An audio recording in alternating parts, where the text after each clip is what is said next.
Hi, this is Tony Skursky with Transaction Realty. Welcome to one of our positive transaction videos. Today again I have with me John Gideon from General Pest Control Company. Welcome, John. My pleasure to be here. We have a list that you gave us of 20 practical ways that a homeowner can stop pests from going to their home. And we have that on the Transaction Realty website. But can we go over a couple of them right now? One of the most important items is to keep your tree branches and shrubs and vines from either touching or growing over your house. We'll start with the trees.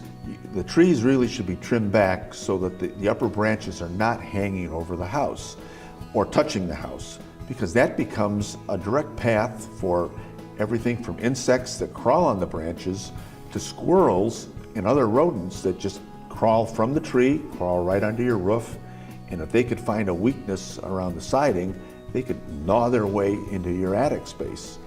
The same thing with shrubs that are touching a house. Insects that normally live in the shrubs, and that's where they belong, but when it's right touching the house, they have a direct path to get under your siding and find their way in. John, how far should I cut those shrubs back from the house? Just so there's a little bit of an airspace, just a small gap between the bush or shrub and the house. You know, as I drive around town now, I see, signs up, firewood, come pick it up, and people get the firewood, they take it to their house, and they stack it against the foundation, which is the wrong place to put it. You want to put the firewood away from the foundation and elevate it off the ground a little bit. You want to get some air that can flow under the stack of firewood. That'll prevent the bottom wood from rotting, and it also makes it less hospitable for rodents and other things that hide in the firewood. Bringing firewood into the house is problematic also, because oftentimes spiders and other insects will hide in the firewood. It's cold, so they're sort of dormant. You bring it in and they warm up inside the house and they start crawling around. So is it better just to bring in whatever you're going to be burning at that time? That's exactly right. Okay. Don't store your firewood in the house. Don't start stacking it up next to the fireplace because you don't want to put your coat back on. Okay.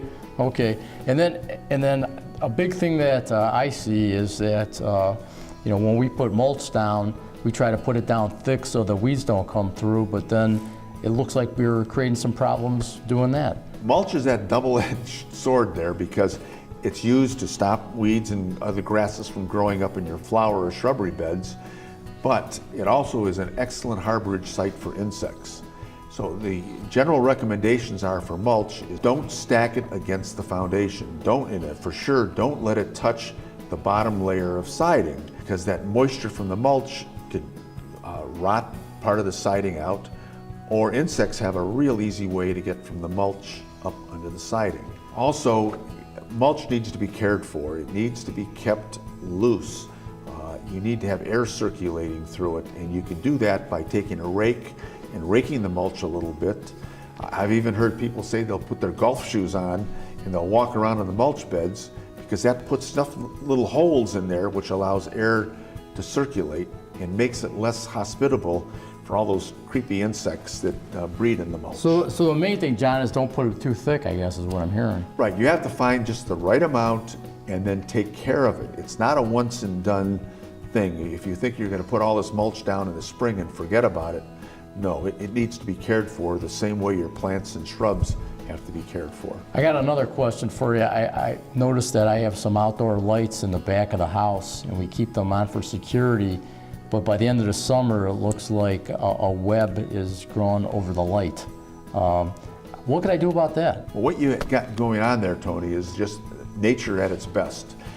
The light is there for your security, but at night that light attracts all the little small flying bugs and beetles that are in the yard. Absolutely. So they fly to the light. Then spiders come there because that's their food source. So the spiders set up their little webs by the light. They wait for the bugs to come.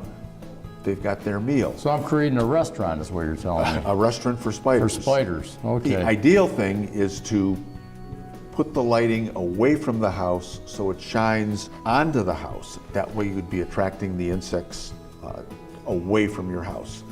Now, that's not really practical in a lot of situations. So the next best cure is to purchase a spider brush that goes under the name of a Webster, web like spider web, and it's a circular brush that you can use to knock the spiders down that build up around there.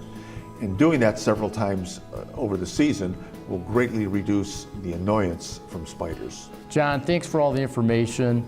And John has shared with us a list of 20 items that homeowners can do to help prevent pest infestation. If you visit our site, we have that list there for you to review.